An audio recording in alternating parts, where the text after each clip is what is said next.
Jules Farnvale hated his ability to see red strings of fate. To him, it was nothing but a weird, annoying quirk, being able to see the invisible threads that tied people to their fated partners. Soulmates, lovers, destiny. He wanted no part in it. He'd gained the ability at 18. Not that it changed much. He never used it to play Cupid or meddle in people's lives, except once. For his older brother and his best friend. They were the first red strings Jules ever saw, the first he ever acknowledged. His best friend had liked his brother for years, but it took a mess of tricks, hints, and very subtle pushing from Jules to finally get them to admit their feelings. Thankfully, his brother returned those feelings. They ended up together in the end. Only those two knew about his ability. Jules preferred it that way. Now in college, Jules had grown used to living with his secret. He still saw red strings weaving through crowds and hallways, tangling around strangers, tightening in hands, trailing behind lovers. But not once had he ever seen his own. Not that he cared. Jules wasn't exactly a people person. He kept to himself, quiet, observant, more comfortable behind a sketchbook or lost in a novel. He was a top student with perfect grades, played sports well enough, and somehow managed to gain campus popularity for his aloof charm. His face didn't help either. Too handsome, too pretty, some even said beautiful. He hated that. Compliments felt more like inconveniences. He thought life would stay that way. Simple, quiet, unbothered. He never expected to wake up one morning and see a red string, stretching out from his own chest. And even worse, he never expected it to lead to him. It happened right after class. Jules had decided to take a walk near the outer basketball court, hoping the breeze would help clear his head. He just wanted peace, a break from noise, from people, from red strings fluttering between strangers. What he didn't expect was a basketball flying straight at his face. Too fast, too sudden. His eyes widened. Shit, he was frozen, bracing for impact, already mourning his painfully symmetrical nose when something yanked him sharply to the side.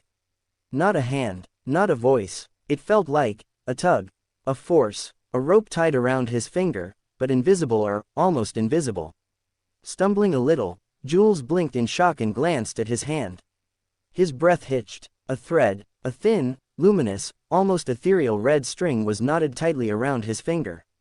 It sparkled faintly under the sun, delicate as silk, but there was nothing delicate about the pull it had just delivered. His heart skipped. He had never seen his own red string before. Not in the years since gaining this strange ability. Not once. And now here it was, bright, unignorable, real, leading outward, stretching across the court. Jules followed it with wide eyes, heart thudding faster with every step his gaze took forward. It was connected to a hand. A veiny, tan, long-fingered hand. A hand that had casually tugged the thread like it was nothing. A hand belonging to him. Kyroth Velmore. Jules nearly growled aloud. Of all people, his rival, his annoyance since childhood, the person who made his blood boil in the worst ways. Kyroth stood there, smug as ever, relaxed like he hadn't just dragged Jules away from a near-death basketball incident. "You, what the hell are you doing?" Jules snapped, glaring, still breathless. Kyroth's lips curled into a teasing smile as he gave the thread another gentle tug. Jules stumbled slightly, scowling deeper as he watched Kyroth's fingers idly twist the glowing string between them. "So you can see it too, huh?" Kyroth said, his tone maddeningly calm. "I thought it was just me." Jules blinked. "Wait, what? What? Since when can you see red strings?" Kyroth tilted his head slightly. "Yesterday morning. Woke up with a killer headache, and suddenly I was seeing all these shiny threads tying everyone together. Honestly, I was getting sick of it." He stepped closer, eyes gleaming. "But then I saw this one. The one from me to you. And I gotta say, this is the first one that made me feel excited." Jules's jaw clenched, his eye twitched, his whole existence twitched. Kyroth, his smug, infuriating enemy, could see the string. Could control it, could pull it. Jules didn't even know that was possible. He never tried, never cared. "I always kind of suspected we were meant to be," Kyroth went on, his voice low and too pleased with himself. "But now I know. Fate just confirmed it." "Don't be stupid," Jules snapped, immediately backing away. "So what if there's a stupid string? Doesn't mean I'm obligated to entertain this fate crap. I'm not interested in being your fated anything," he hissed, jerking his hand back. The string yanked taut between them, and Kairoth winced at the slight sting. Good. But Kairoth only chuckled softly. You may not, but, he said, taking another slow, deliberate step forward, fate sure seems very interested in you being mine. With a sudden tug, Kairoth pulled again, stronger this time, and Jules lost his balance completely, stumbling forward and landing straight against him, palms pressed to his chest. Hard, warm, annoyingly built chest. Jules's eyes widened, their gazes locked. See, Kairoth murmured, voice teasing, barely above a whisper. First it was only me who wanted this. Now even the universe is rooting for us. So tell me, my dear Jules, how can I possibly say no? Say no harder. Jules snapped, scowling, cheeks flushing. But before he could push away, Kairoth gently lifted Jules' chin with 2 fingers, his touch surprisingly soft, almost reverent. There's no way I'm letting you go now, Kairoth whispered. Not when fate agrees with me. I'll make sure you want this too. I'll make sure you want me, Jules Farnvale. Jules stared, lips parted, breath caught. I swear to God I'll break your teeth if you smile and say more cheesy crap like that again. With a forceful shove, Jules pushed off his chest, spun on his heel, and ran. No hesitation, no turning back. Behind him, Kairoth remained in place, eyes watching him go, amused, unreadable. The red string shimmered between them, glowing faintly, never loosening, never breaking.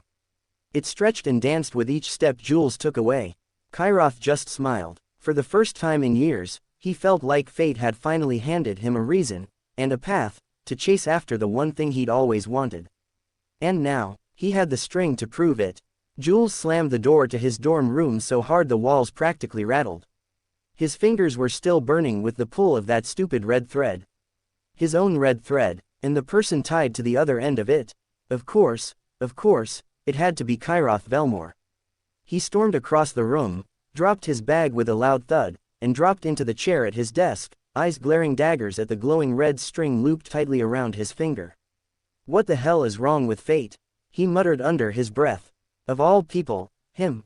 He tugged at the string like it would magically untie itself and vanish. It didn't budge. The sparkly thread just pulsed faintly, like it was mocking him. Kairoth Velmore had been the thorn in his side since forever. They grew up next door, neighbors, of all cursed things. Jules had never liked him. Kairoth was too loud, too flashy, too clingy. Always finding ways to annoy him. Stealing his toys, barging into his house pretending to be the sweetest angel in front of their parents. That fake smile, those shiny eyes, like he was some golden boy. Even back in school, Kairoth competed over everything, especially with Jules. Grades, clubs, attention. Always wanting to be beside him. Always chasing his shadow. Jules wanted nothing to do with him. And when he graduated and finally moved to the college dorms, he thought he'd left that chaos behind. But no, turned out the campus heartthrob, rich, handsome, and painfully well-liked, was none other than Kairoth freaking Velmore. His eternal rival, his unwanted shadow, his personal migraine in human form. And to make it worse, they couldn't even avoid each other. Same classes, same academic ranking, same professors who always paired them together for projects. You two work so well together. They'd say. Kairoth would grin like he won a prize. Jules would die inside. He could have handled all that. Barely. But this, being fated to him, tied to him, bound by destiny itself to the one person he spent his whole life trying to escape. What kind of cosmic joke is this? Jules growled, dragging his hands through his hair. From the other side of the room, his best friend Reggie looked up from his phone, raising an eyebrow mid-text. Dude, why do you look like you just watched your house burn down? Jules didn't answer. Too mad, too shaken, too mentally fried. He stood up so fast his chair screeched back. Reggie flinched. Then, without a word, Jules grabbed a towel and stomped into the bathroom, slamming the door shut. The cold water couldn't hit fast enough. The next day in class, Jules had a single mission: avoid Kairoth Velmore like the plague. He walked in early, chose the farthest seat in the last row, shoved his earphones in, and buried himself in his notes.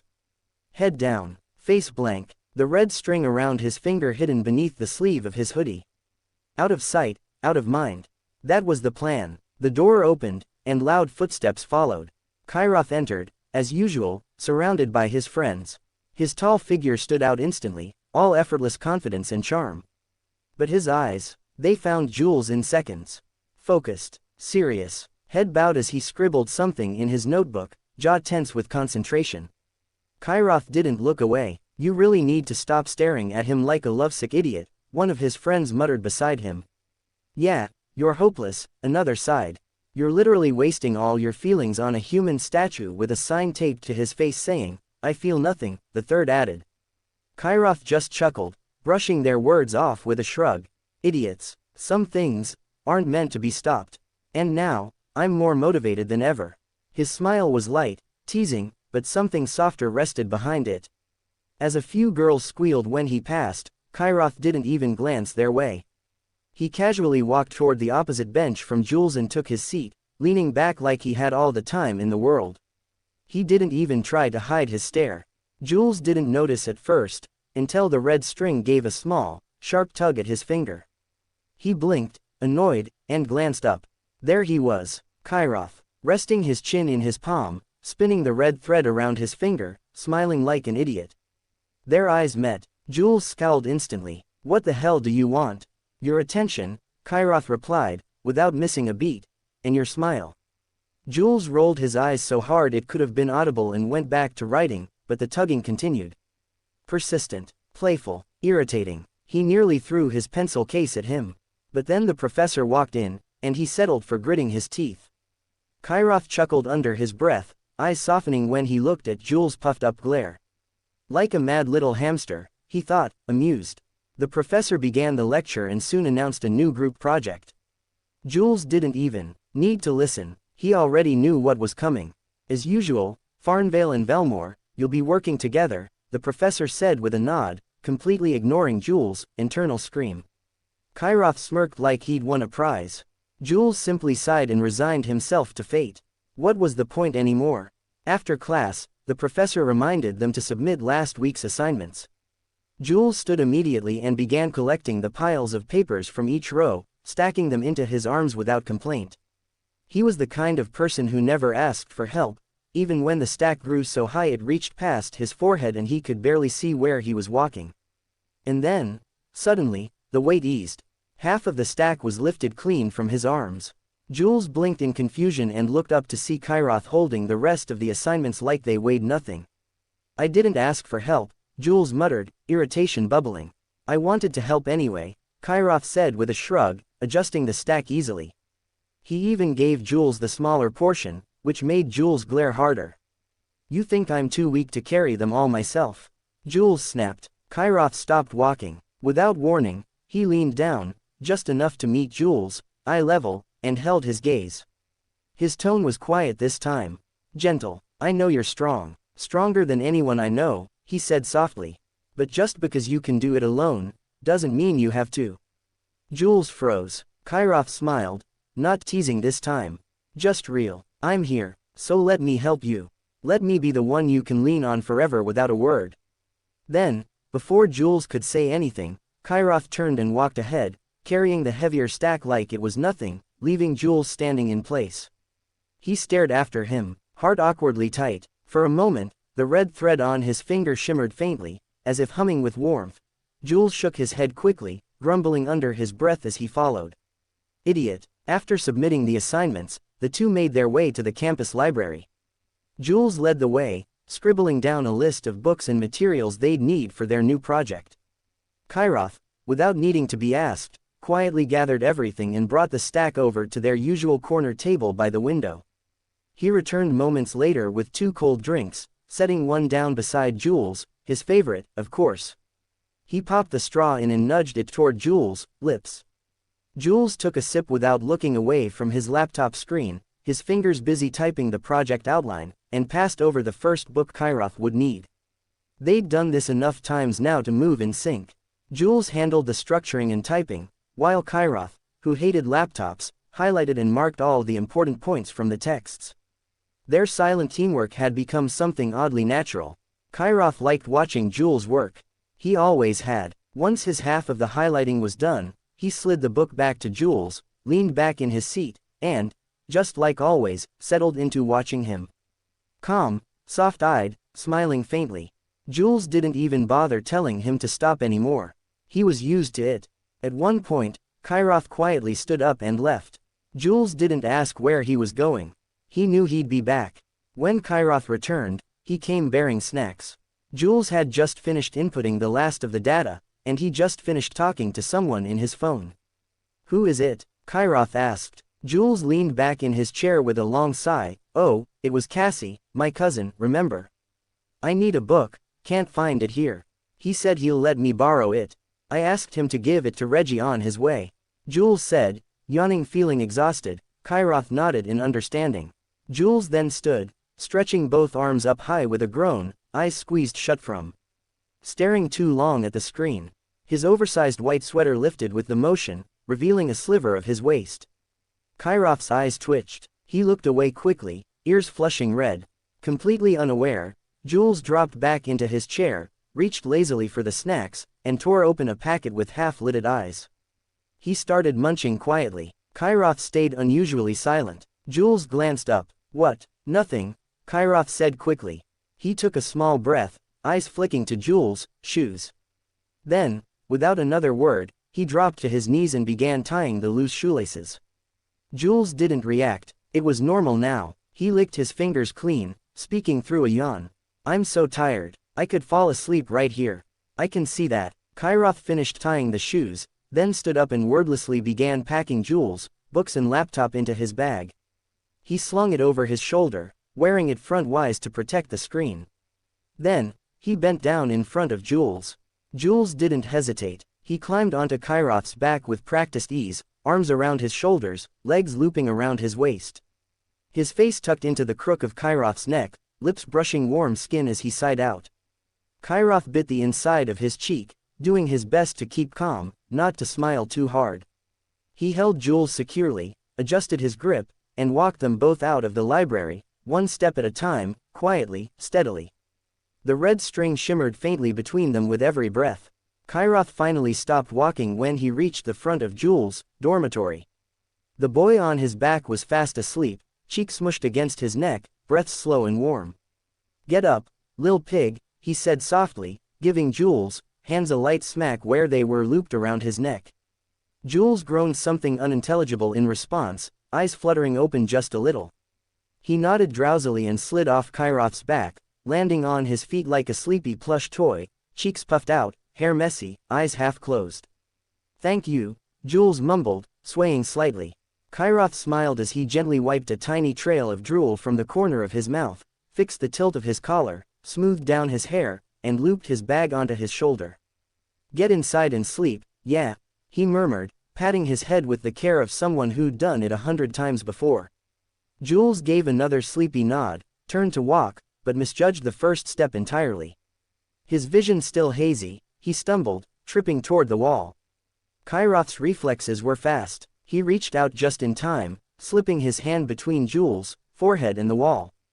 Jules didn't even blink. He sagged into Kairoth's palm and fell asleep.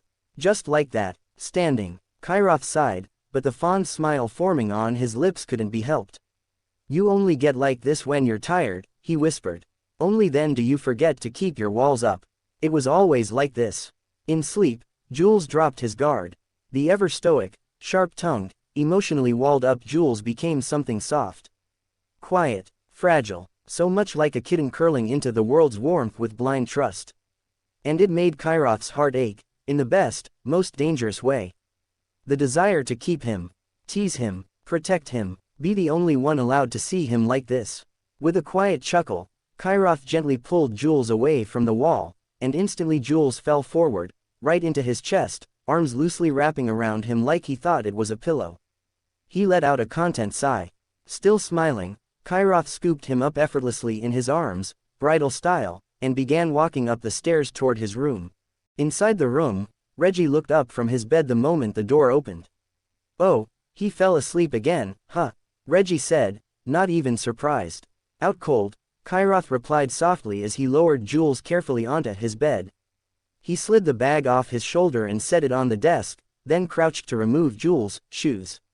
Next, he grabbed a small wet towel from the drawer and gently wiped Jules' feet clean, knowing how picky he was about sleeping with any dirt on the bed. Then, Without a sound, he moved to wipe his face too, fingers feather light. Jules stirred only slightly, already curling into the bed, hugging his separate pillow like a child. His breathing slowed, lips parting in peace. Kairoth quietly pulled the quilt up to his chin, tucking him in. Reggie watched from the other side of the room, expression unreadable. It wasn't the first time. It wouldn't be the last. And none of it was surprising. He had always known, always, how Kairoth felt about his best friend. Jules could be cold, snappy, and impossible, but Kairoth never wavered. It was written all over his actions. The softness, the patience, the quiet ache. As Kairoth stood to leave, slinging his bag back over his shoulder, he gave Reggie a small nod. "I'll get going." Reggie nodded back, eyes drifting to Jules, sleeping form, curled up safe and warm. When the door clicked shut behind Kairoth, he sighed quietly to himself. "When will my dumb best friend finally realize," he whispered, "that the person who loves him most has been right here all along?" The next morning, Jules woke up in a storm. He was grumpy, annoyed, the kind of mood where even the sun dared not shine through the window. Still foggy from sleep, he groaned, rolled over, grabbed his laptop, and checked the project. His eyes scanned the document, fingers twitching, until, done. Complete. Perfect. Only then did his shoulders drop in relief. But that relief lasted exactly 10 seconds before Reggie, sitting on the other bed with a smug expression, broke the silence. "So, your red string appeared, huh?" Jules froze mid-sip of his tea. "What? You know." Reggie tilted his head knowingly. "It's connected to Kairoth, right?" Jules sighed and rolled his eyes hard. "Yes. So what?" Reggie crossed his arms, clearly done with Jules' lifelong denial. "So what, Jules? Even fate is giving you a sign now. How much longer are you going to avoid it? Honestly, even I feel bad for him." Jules scoffed. "Oh, look at you. Feeling bad for another man while you've got a boyfriend. Should I call him and tell him?" "Shut up." Reggie threw a pillow at him. "Your brother knows it. I know it. We're both rooting for you and Kairoth. But you're too stubborn, angry, and annoyingly ignorant to even see what's in front of you." "Stop talking nonsense," Jules muttered, grabbing his bag and books, not meeting Reggie's eyes. "No, I won't. Why don't you just admit it already? You like him too. You've always liked him. But no, you bury it under your pride and scowl like it'll scare off your feelings. Just once, let your heart speak instead of your ego. Will you?" Jules didn't reply. He didn't have a comeback. Instead, he walked out. He wasn't planning to go to class early. But anywhere was better than that room and that conversation. As he stepped into the classroom, he expected it to be empty. It wasn't. There was laughter. A girl's voice, sweet and soft. Jules stopped in the doorway. Across the room, Kairoth sat on a bench, speaking with a girl who stood far too close to him. She leaned on the desk beside his arm, giggling, clearly enjoying herself. And Kairoth didn't seem to mind the closeness. He didn't push her away. He just smiled. That same casual, charming smile. Something in Jules snapped. He didn't wait to hear the conversation. Didn't care. He turned sharply on his heel and walked out, fists clenched, breath tight. He marched straight to the vending machine and jabbed the button for a cold drink like it had personally offended him. The bottle dropped with a heavy thud. He grabbed it and leaned back against the wall, unscrewing the cap with shaky hands. He took a long sip. Cold, sharp, bitter, but not bitter enough to drown the memory that was already flooding back. High school, an empty classroom, quiet, late afternoon sun falling on dust and wood. Kairoth had looked serious, more serious than ever, as he stood in front of him. "I only want to be with you, Jules," he'd said, voice low and trembling. "I'm dying just to see your smile once. Is that so much to ask?" Jules hadn't replied. He couldn't. His heart was hammering. And yet, his lips stayed sealed. The next day, Jules saw him on the rooftop. With a girl, smiling. He remembered the way his chest burned. How something inside him turned to ice. How he'd walked away without a word. How he'd ignored Kairoth after that, pushed him out of his life like a bad dream. Even now in college, it was the same. Kairoth still flirted, still laughed with girls like it meant nothing. He hadn't changed, not one bit, and neither had Jules. Anger. His frustration. The bitter knot inside his chest that told him he was just another passing phase for Kairoth to chase when bored. He closed his eyes, gripping the bottle tighter. So what if fate tied them together? It didn't matter. Jules refused to be someone's temporary obsession, especially not Kairoth Velmore's. When Jules returned to class, he made a point to sit far away from Kairoth. He didn't glance at him once. Didn't acknowledge his presence, not even when Kairoth entered the room and, out of habit, searched the seats until his eyes landed on him. Jules kept his head down, eyes glued to his notes, every line of his posture screaming, "Don't talk to me." Kairoth frowned. He tried to pull gently on the red thread, just enough to make Jules look his way. A small tug, a soft vibration, nothing. He tried again, still nothing. Jules didn't even blink in his direction. If anything, his jaw only tightened more. By the time class ended and the room emptied out, Kairoth stood, planning to ask what was going on. But before he could speak, "Can you stop doing that?" Jules snapped, his voice echoing through the empty classroom. Kairoth blinked, stunned. "That string, pulling it, tugging it like it's some toy, it's annoying, Kairoth. Let me focus. Stop chasing me around like some puppy just because we're tied by some stupid thread." His words came fast, sharp, barely contained. "If you're only acting like this because of the red string, then just stop, okay? I don't want someone pretending to care about me just because fate tied us together. It doesn't mean anything if your feelings aren't real." Kairoth stood frozen, lips parted slightly in shock. Jules wasn't finished. "I don't need your fake concern.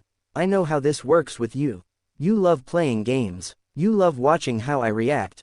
His voice cracked slightly. "You probably even regret being tied to me. I'm sure you wish your string led to one of those pretty, flirty girls you like so much. Someone more interesting, someone easier." Kairoth stepped forward, trying to say something, but Jules stepped back. "Don't worry," he said, voice quieter now. "You don't have to act like this anymore. Go your own way. Forget the thread." He didn't look up, and without waiting for a reply, Jules grabbed his bag and rushed out of the room. Kairoth stood in silence, still staring at the door long after it shut. His hands were clenched at his sides, the red string trembling faintly between his fingers. He didn't know what hurt more, Jules' words or the sadness in his eyes that said he meant them. Jules sat at the bar, head low over his drink, lips pulled into a pout as he grumbled into the rim of the glass. "Did I go too far?" he muttered. He glanced at the faint shimmer of the red string tied around his finger, glowing softly even in the dim lights of the bar. "It's all your fault," he snapped at it.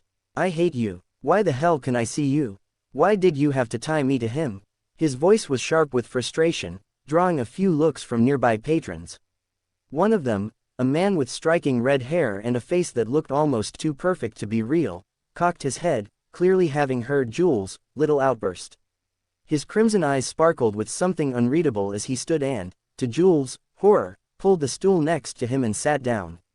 Jules panicked. "Ah, wait, I'm not drunk, okay? And I'm definitely not crazy.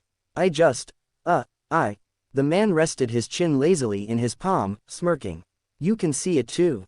Jules blinked. "What?" The man lifted his hand and, with a flick of his finger, gently nudged the red thread attached to Jules' hand. It shimmered at the touch. Jules' eyes widened. "You can see it, of course. Name's Ilarion." He swirled the glass in front of him, calm and elegant. "And you, Jules?" "Jules Farnvale," he replied quickly, staring at Ilarion like he was seeing a mythical creature. "I never thought I'd meet someone else who could see the strings," Jules admitted, pouting again. Ilarion gave a casual smile. "Anyone else you've met who could see them?" "Just one person," Jules grumbled. "My enemy." "Oh ho," Ilarion chuckled. "I see. Can you only see the strings, or can you cut them?" Jules nearly choked. "Cut them? That's possible." Ilarion nodded coolly. "Of course, I can do both. But I don't have a string of my own." Jules tilted his head. "You don't?" "Nope. I'm a rare case," Ilarion said, sipping his drink. "But I do have a lover. He broke his own fate, made me cut the string, and chose me anyway." Jules' eyes sparkled. "That's amazing. Must feel nice to be loved like that." "It does," Ilarion said quietly. Jules took a long sip. His tone turned bitter. "Unfortunately, my fated mate is an idiot. I don't think he actually wants me. He's just going along with the idea that we're meant to be together." I don't want a love that's tied to some glowing thread. I want the kind that exists with or without it. Ilarion raised an eyebrow. You speak like someone who's already made up their mind. But have you ever asked him? Did he ever say he's only chasing you because of the string?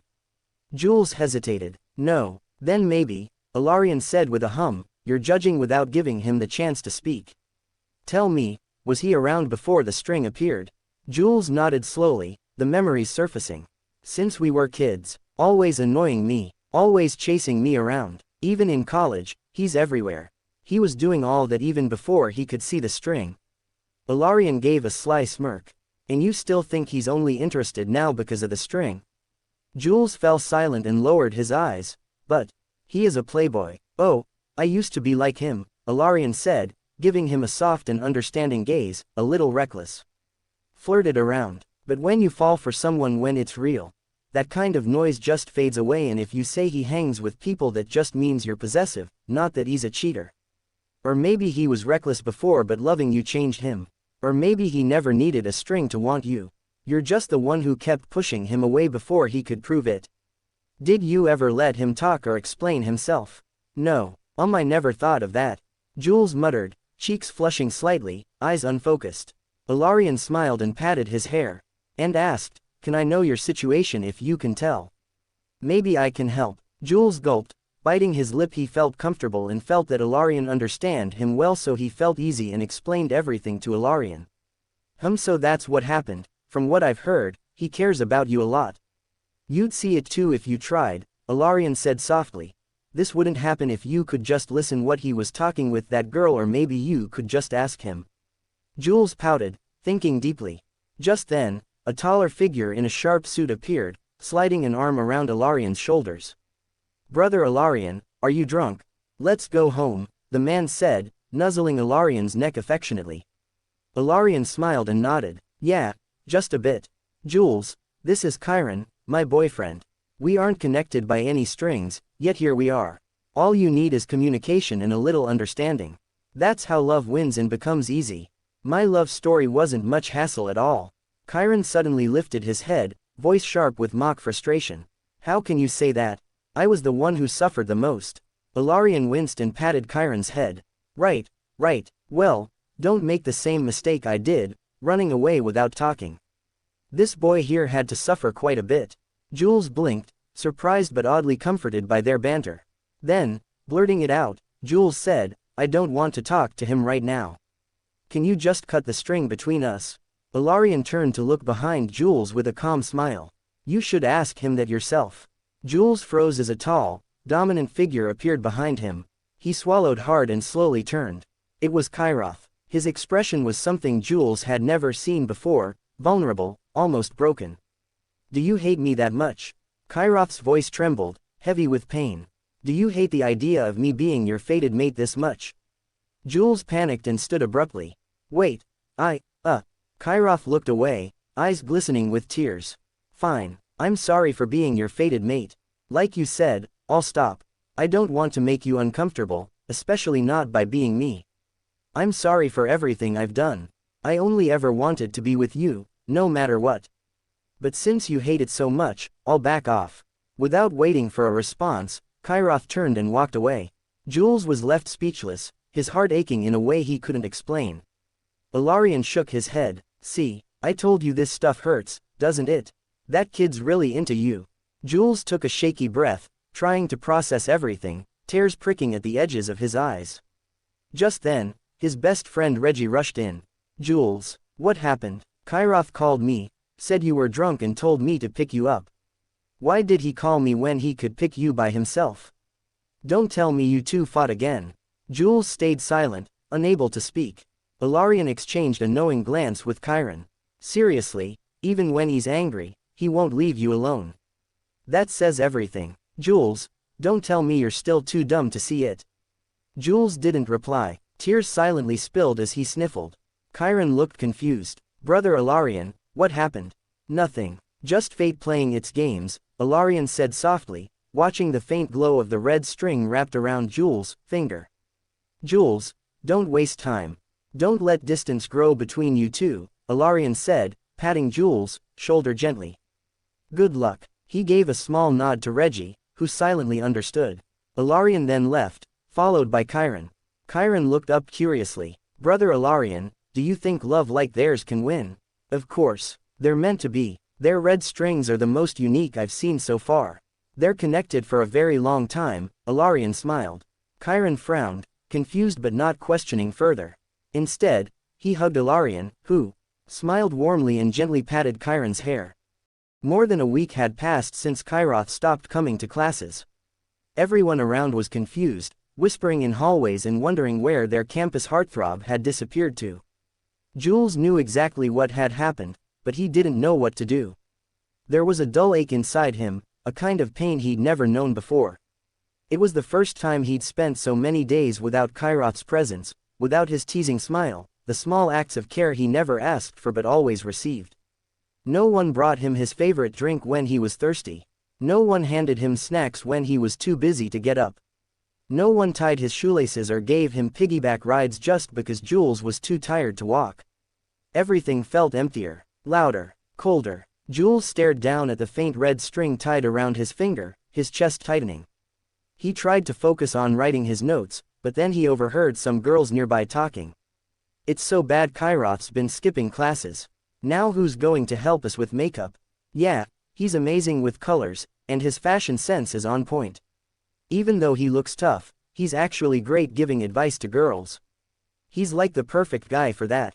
It's a shame he's so head over heels for someone, another girl said. Yeah, he always rejects every single girl. Jules recognized her voice. It was the same girl he'd seen with Kairoth. Jules just realized she was also the same person from rooftop from high school. She continued, I actually know him from high school, we were classmates. He used to always help me with makeups, and even now, I asked him last week if he still liked the same person from high school. You should have seen the smile on his face, his eyes lighting up when he talked about it. He's so in love, still with the same person after all these years. Wow, that person is so lucky. Why can't I find that kind of love? Another girl sighed. Jules felt a sudden sharp pang. Wait, all this time, that wasn't Kairoth flirting with girls. He was just being himself, staying around because he helped girls with makeup or dressing tips and suggestions, not because he flirts with them. He's just someone who treats all girls the same, like a normal friend. Nothing more. Jules clutched his chest, a bittersweet ache blossoming inside. The pain tasted sharp and raw, heavier than before. Without thinking, Jules grabbed his phone and unblocked Kairoth's number, the very number he had blocked in anger days ago. He dialed quickly, heart pounding, only to hear the cold, unyielding voice, the number you have dialed is unreachable. Jules, breath caught in his throat. Jules couldn't bear the pain any longer. He rushed to his dorm, headed straight to the shower, and let the tears fall silently down his face, the water washing over him but unable to soothe the ache inside.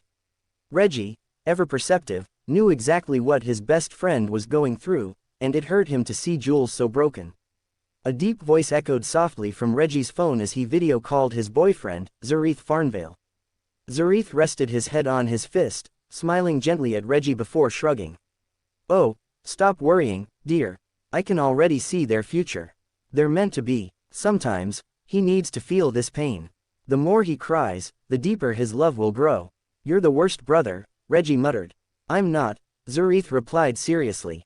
Do you think I'm happy knowing my little brother is crying for a man? If it weren't Kairoth, and if I hadn't witnessed how deeply he loves my Jules, I might have killed that fool twice already. Reggie sighed, unable to argue. That night, Jules' body heated with restless fever as sleep claimed him. His eyes closed and his mind drifted into a dream, strange and vivid. He found himself in a fog-shrouded wasteland, a barren ground where dry soil swirled in the wind. Behind him stood a massive, ancient tree, its branches whipping wildly in the gusts. He saw, seated on the ground was a man wearing a crown, a prince, his shoulders shaking with silent sobs. In his lap lay another man, dressed in armor, bleeding but with no trace of pain in his eyes, only pure love and joy. My prince, please don't cry, the knight whispered, his voice gentle yet full of sorrow. Your tears are too precious to fall like this. All I ever wanted was your smile, your radiant, rare smile that lights even the darkest halls of this palace. You know how much I love your smile, right? His words were a fragile shield, trying to overshadow the cruel sword wound that marked the knight's body, a punishment for daring to fall in forbidden love with the kingdom's most beautiful prince. In this life, I have burdened you, made you chase after my love. If pain must come, let it be mine, I deserve it. But in the next life, I swear I'll be the one chasing you. I'll run after your heart, your gaze, your love, just as you did for me. No matter how many lives we are given, I will always find you, my beautiful prince. We are fated, written in the stars, sealed in time. As the knight's voice faded, his eyes closed softly. The prince's cries grew louder, echoing through the fog like a haunting lament. Jules jerked awake, his breath ragged and heart pounding. Confused, he tried to grasp the fragments of a fading dream, something precious, something lost, but the details slipped just beyond his reach. Yet, tears streamed down his face, raw and unbidden, as if a rare and vital piece of his heart had been ripped away. He pushed the dream away, not wanting to dwell on what he couldn't remember. Instead, he rose quickly, washed his face, and dressed with determined haste, on a mission to find that missing piece of himself. His red string glowed faintly, sparkling like a beacon. Without hesitation, Jules followed it, letting the thread guide him wherever it would lead. Soon, he arrived at a park far from campus, the place he immediately recognized as the ground of their shared history. The park where he first met Kairoth as a child. The spot of their earliest fights. The place they'd frequented countless times in college to work on projects, alone. So many memories wrapped in the shade of those trees. Jules, gaze fixed on the giant tree at the park's far corner, its massive branches and thick leaves sheltering the quiet space beneath. And there, sitting beneath the sprawling canopy, was Kairoth. Tears welled in Jules' eyes, a tumult of anger and relief flooding his chest. Startled, Kairoth stood abruptly, avoiding Jules' eyes like a guilty child caught off guard. "I'm sorry, I didn't know you were here. I didn't mean for you to see me like this," he muttered. But before he could say more, Jules pounced, like a furious kitten, untethered and unguarded. His sudden weight sent Kairoth tumbling backward onto the soft grass, but Kairoth caught him firmly, steadying Jules' body against his own. Jules' fingers clenched the collar of Kairoth's shirt as he crashed his lips fiercely against Kairoth's, who froze, eyes wide in stunned surprise. A sharp pain slipped from Kairoth's lips as Jules bit him hard. What are you doing?" Kairoth gasped, heart racing as he tried to push himself up. But Jules was already using his red string to tie Kairoth's hands together, his glare fierce. "You're annoying, so annoying I hate you. And I hate you so much I want to punish you. The punishment, you can't escape me." Kairoth blinked, stunned. He opened his mouth to apologize but froze at Jules' sudden words. "Huh?" he asked, voice barely above a whisper, disbelief clear in his eyes. Tears slipped down Jules' cheeks as he muttered, voice cracking, "I'm sorry. Forgive me that night, that day, I was confused. I didn't know what to do. I didn't mean those words. Please stop avoiding me, don't leave me alone." His sniffles broke the silence. Kairoth's eyes widened, pain blooming in his chest. He wanted nothing more than to wrap Jules in his arms. But his hands were tied, literally and figuratively. "No, don't cry, please stop. I never wanted to make you cry. I wanted your smile, your radiant smile that lights up my world, not these tears." Kairoth's voice broke with desperation. "I'm not going anywhere, I was just giving you space. I knew you needed time to process." Jules finally looked up, searching Kairoth's earnest eyes. "Really?" he whispered. Kairoth nodded. "Of course. How could I survive if I left you alone? I've chased you my whole life, to have your attention, to see your smile. If that's not enough, I'll chase harder. I'm ready for anything, as long as it's with you.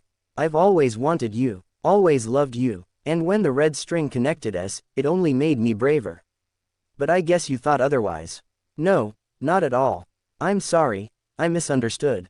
Please forgive me, I've learned my lesson. I don't want anything else. I just want you." Jules breathed out, every word weighted and sincere. Kairoth's lips curled up mischievously. "Oh, what did you say? I didn't quite catch that." Jules wiped his tears away and snapped back to his usual self, rolling his eyes and crossing his arms. "Shut up, I'm not saying it again." Kairoth grinned. "Oops, sorry, baby. Can you untie me now?" he teased, struggling to stand. "Who are you calling baby, huh?" Jules shot back, annoyed, but a small smile betrayed his joy. Kairoth stopped moving, eyes locking with Jules, where he clearly saw that smile, the smile Kairoth had longed to see for so long. It was breathtaking, and it hit him like a punch to the chest. He collapsed back onto the grass. What happened? Jules asked, concern overtaking his irritation as he sat beside him and untied the string. Kairoth kept his eyes lowered, clutching his chest, breath heavy as he tried to steady himself. Nothing, it just hurts. God, it feels maddening, oh my God, he muttered before finally meeting Jules' eyes again. Your smile, it's so beautiful it nearly killed me. Next time, warn me, I wasn't prepared for this, he confessed, voice sincere, making Jules scrunch up his face in mock disgust. What the hell are you saying? You're so weird, Jules grumbled, but couldn't stop the soft giggle escaping him. Kairoth's heart ached seeing Jules smile like that. He gently cupped Jules' face as if it were fragile glass, savoring the moment like it was the most precious thing he'd ever seen. Are you done staring? Jules asked, cheeks flushing as he caught Kairoth's intense gaze. Without warning, Kairoth leaned in and kissed him, gentle, longing, and full of passion. Jules' heart soared as he kissed back. Kairoth peppered kisses all over Jules' face, then returned to his lips, softly teasing, making Jules giggle again. Oh God, you're so beautiful. Your smile, it's the most beautiful thing I've ever seen. No matter how many times or lives I see it, it never gets old. I want to keep it all to myself, Kairoth whispered, eyes locked with Jules. Jules smiled shyly. I won't say no to that. Kairoth pulled him close, arms tight, almost teary. They sat there on the grass, holding each other tightly as the wind stirred the trees' leaves and branches overhead. The rustling carried a familiar, almost magical feeling, but Jules just focused on the warmth of Kairoth's embrace. When they finally broke apart, their smiles met again. They kissed once more, their red strings glowing and intertwining, shimmering brightly in the fading light. In the end, their love won.